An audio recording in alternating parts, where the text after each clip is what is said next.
Por todos es sabido la pasión que genera Alianza Lima en sus hinchas, sobre todo en provincias donde no tienen la chance de verlo jugar cada fin de semana.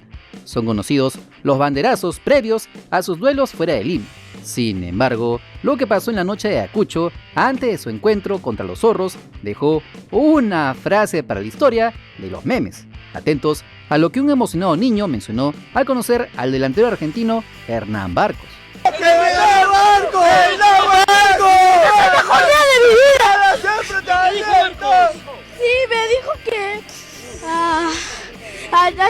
yo le dije que él era mi ídolo. Y él me dijo gracias. ¿Te abrazó? Sí. ¿Qué tal ese abrazo? Qué rico.